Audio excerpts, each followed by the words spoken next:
there, K&R Home Transitions. Catherine Pickering once again doing a fabulous interview with a local business person, and today we have Daniel Mckenzie, and he is an estate planning attorney, and he has some great tips and information that he's going to share with us today. So Daniel, why don't you just highlight a few maybe misconceptions about estate planning that people, they're not really clear about exactly the whole process and what's involved, and things that people may be like, oh, I don't think I have enough money, I'm not going to do that. And, what are these sort of highlights that you've come across in your career that you can share with us so that people are clearer about an understanding of it all?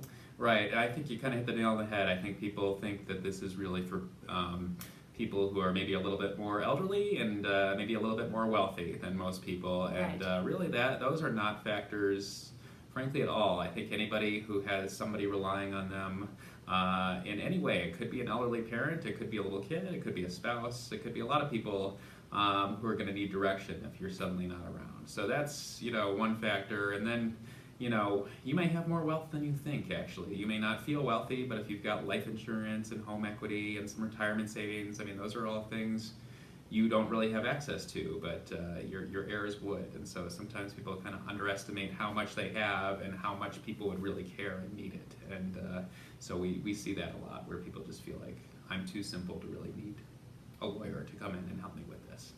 And yeah, that's all good information, because if you think about it, I think people just look at, maybe their bank balance. They don't think, well, actually, I have quite a lot of equity in my home, and there's like you said, a life policy they took out years ago and they completely forgot about, or it's somewhere around and they're not really sure about that, or maybe even they might be covered by something through their company that they're unaware of. They're eligible for. So people definitely need to keep on their toes and sort of highlight these things and everything else. And also, the other good thing about estate planning is that something happens to you and you don't have a plan in place. It's a pretty lengthy, horrible process, isn't it, for the estate to get settled? It can be, yeah, it certainly can be. There's a range of experiences there. I think what most people, again, fail to realize is that they're thinking of estate planning as, here's what happens if I pass away. And admittedly, most people, is that likely to happen tomorrow? Probably not. But it's really... You never know. Well, you don't know that. And then any situation where I just can't manage my own affairs. And that happens to everyone multiple times throughout their lives, usually. We usually have events where we are in the hospital for a little bit and need someone to write the checks or open the mail or talk to our doctors. So most people have those events too, and estate planning is about that. And that process, if you need someone to get a court order to be able to access your bank account, for instance, or make the medical decisions for you, even if they're not life and death, that is a real nightmare. It's a real hard thing for the court to do, and they need a lot of evidence and expert testimony and all kinds of things that people fail to, they're underestimating the possibility of that, and they're underestimating how hard it can be for people to step in and handle their affairs for them.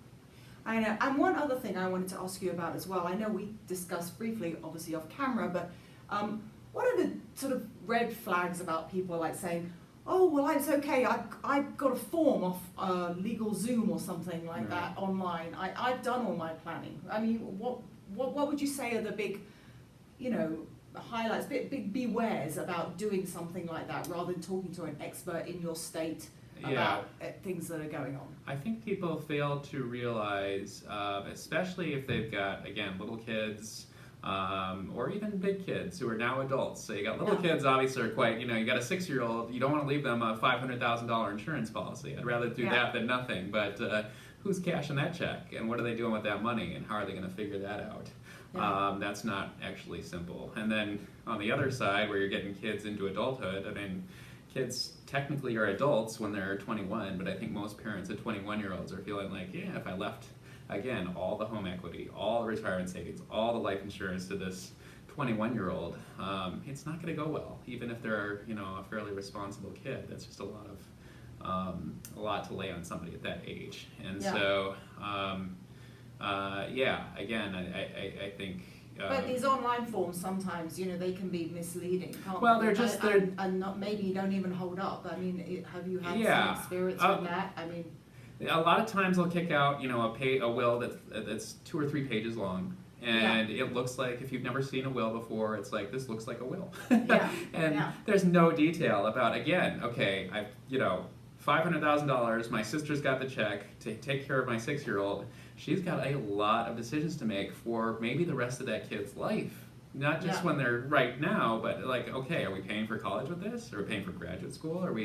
When do we give it to them? And a little, 3-page will that just says all my money should go to my sister to be held for my kid without any explanation. It's just asking for disaster. And so those, there's just no way to customize to the level that most people need. And again, most people kind of think, well, I don't have anything unusual here, so I don't need that much customization, but you do. Yeah. You do. You do, because really at the end of the day, it's the people you've left behind are the ones that are burdened with these decisions, and especially if it's medical or something like that. Oh, do I make this decision? Do I make that decision? It's a bit of it's a burden, really, and with them, in their conscious minds, they're like, oh, am I doing the right thing all the time? And if people have these things written out, in plain sight beforehand, then this decision is easier to make. As they said, I don't want, this person has said in their directives that they don't want to be on life support for 6 months, right. or they do, either way the situation is. I think it makes it easier for the people left behind to make those decisions about what to do in situations with medical, and also, like you said, how you're supposed to plan for the money and how it's supposed to be spent and equally divvied out. I mean, it's hard enough for you to do it for yourself. Like, imagine trying to do it for someone else. And so that's, a lot of people put it off because it is hard. I'm like, it's not going to be easier for anyone else. So, think about that. So, Daniel, let's start wrapping up now. So if somebody wants to reach you, we'll put your number on the bottom of the screen, as we always do. And for people just to initially come in and see you, is it a free consultation initially? Yeah, we call it our discovery session. We kind of like to be clear with people. We don't. We're trying to gather information and let you gather information and just see if we're a good fit. And there's not a lot of consulting going on at that point, because we really want to give you the message that we need to know stuff about. Even if you feel like you're simple, we still need to know: do you have life insurance? Do you have a retirement account? How many kids do you have? What are the concerns? So that initial conversation is yes, that's complimentary, because we can't really give you much value until we learn more about you. And so that's important. But give us a call, and we're happy to schedule that discovery session with you and have you in to meet us. And we're very, very no pressure. We don't want to force anyone into doing anything. No, this is not fear-based. This is we want to make sure people are enthusiastic to work with us. So And it isn't a scary thing. This is something definitely everybody should be thinking of doing, and taking that next step. The only thing that's negative of you doing it is not taking the step. So you might as well just give Daniel a call. He'd love to chat with you and help you out in any way he can. Thanks, Daniel. Okay, thank you.